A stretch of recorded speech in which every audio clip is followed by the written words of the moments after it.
Anggota Komisi 6 DPR RI Dapil Bali Gede Sumarjaya Linggih yang akrab disapa Demer menilai, saat ini yang paling mendesak untuk diperjuangkan dan harus terjadi di Bali adalah pemerataan pembangunan. Hal itu ditegaskan Demer kepada awak media, ditemui usai menyapa masyarakat Buleleng di kampung halamannya di Desa Tajun, Kecamatan Kubu Tambahan, Kabupaten Buleleng pada Rabu 24 Januari 2023.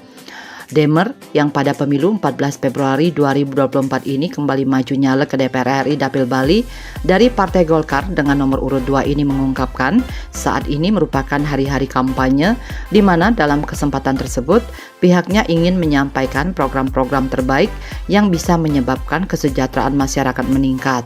Juga disampaikan program-program yang akan diperjuangkan ketika terpilih menjadi anggota Dewan di DPR RI untuk periode kelima. Wakil rakyat yang sudah 4 periode mengabdi di DPR RI memperjuangkan kepentingan Bali itu menilai saat ini yang paling mendesak untuk diperjuangkan dan harus terjadi di Bali adalah pemerataan pembangunan dan ibaratnya pemerataan pembangunan ini menjadi harga mati yang harus diwujudkan di seluruh Bali. Menurut anggota fraksi Golkar DPR RI Dapil Bali itu, ketiadaan pemerataan pembangunan menyebabkan lunturnya adat istiadat baik di Bali Selatan maupun di Bali Utara dan Bali Timur. Hal tersebut dibuktikan bagaimana masyarakat, terutama masyarakat kelas bawah, sudah mulai meninggalkan Bali Selatan karena mereka tidak mampu untuk mengikuti tingkat kemahalan akibat dari pertumbuhan yang sangat tinggi, yang pada akhirnya terpaksa menjual tanah dan rumahnya dan pindah ke daerah lain. Inilah yang menyebabkan masyarakat terpaksa meninggalkan komunitasnya yang kemudian berdampak pada pelestarian adat istiadat di daerahnya.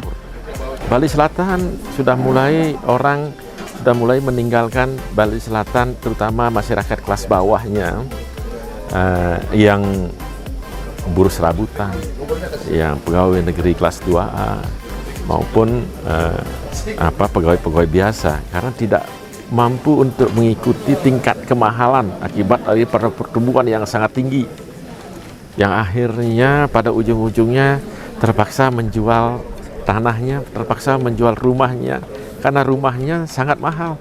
Tanahnya bisa 1 miliar 1 are, sementara naiknya harga-harga tidak mampu diimbangi oleh yang namanya kemahalan tidak mampu diimbangi oleh kenaikan gajinya kenaikannya sedikit tapi kemahalannya terus-menerus meningkat akibat serbuan daripada dunia, malah ada Rusia, ada Ukraine, yang lain-lain, belum lagi Australia yang menyerbu, kemudian lagi Jakarta, provinsi-provinsi lain.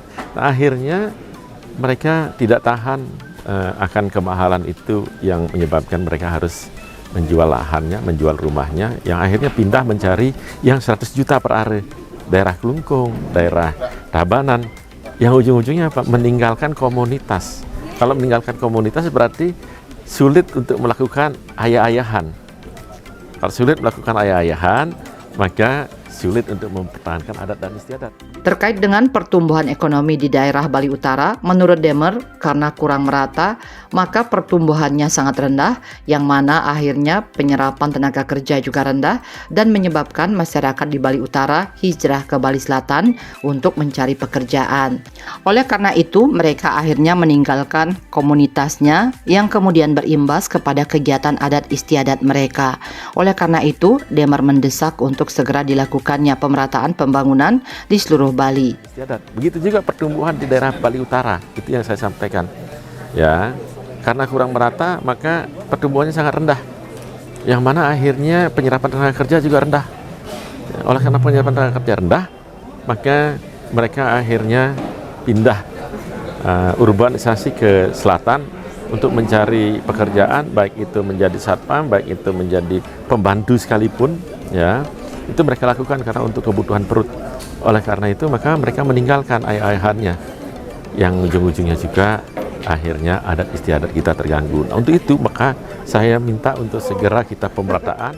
Demer yang juga Ketua Korwil Pemenangan Pemilu PP Wilayah Bali NTB NTT DPP Partai Golkar ini juga mengapresiasi Cawapres nomor urut 2 Gibran Rakabuming Raka yang pada acara debat berulang kali menyebutkan pemerataan pembangunan dan pemerataan pertumbuhan. Inilah yang dibutuhkan Bali ke depan, baik oleh masyarakat di Bali Utara maupun masyarakat di Bali Selatan dan Bali Timur. Wakil rakyat berlatar belakang pengusaha sukses dan mantan Ketua Umum Kadin Bali itu mengaku sangat miris melihat kondisi Bali sekarang ini. Demer telah menyampaikan kepada masyarakat bahwa ia akan berjuang untuk pemerataan pembangunan di Bali. Menurutnya yang paling cepat untuk dilakukan pemerataan adalah pembangunan bandara di Bali Utara. Ketika bandara baru sudah ada, maka kedatangan turis akan meningkat. Dengan demikian, Buleleng dan sebagian wilayah Bangli serta Karangasem akan mulai menggeliat dan pertumbuhannya meningkat sehingga kesempatan kerja juga ikut tumbuh dan pendapatan dari pajak juga meningkat. Meningkatnya pendapatan pemerintah ini mungkin bisa dialokasikan untuk membantu kegiatan-kegiatan adat seperti perbaikan pura dan biaya upacara lainnya yang kemudian juga di bidang kesehatan masyarakat. Yang paling cepat untuk pemerataan adalah airport. Jadi ketika airport ada, turisnya berkembang, maka Buleleng, sebagian Bangli, sebagian Karangasem akan mulai menggeliat atau mulai tumbuh pertumbuhannya sehingga kesempatan kerja akan tumbuh. Begitu juga pajak pemerintah akan tumbuh. Pajak pemerintah akan tinggi mulai. Nah, oleh karena pajak pemerintah akan tinggi, tentu banyak yang bisa dibantu oleh pemerintah terhadap perkembangan adat istiadat kita, terutama mungkin perbaikan pura, baik itu pura dadi maupun pura desa, dan juga kesusahan-kesusahan masyarakat tentang kesehatan, ya, biaya tentang kematian juga mungkin bisa diatasi seperti halnya yang terjadi di daerah Badung. Demer kemudian meminta masyarakat untuk memilih wakil rakyat yang benar-benar mampu mewakili dan menyuarakan aspirasi masyarakat ke depan, serta juga mampu secara totalitas berjuang di pusat dan yang terpenting adalah memilih calon yang memiliki potensi besar untuk terpilih. Demer juga mengingatkan masyarakat untuk datang ke TPS pada pemilu tanggal 14 Februari dan menggunakan hak mereka sebaik-baiknya demi kesuksesan pemilu. Bali 1 mengabarkan.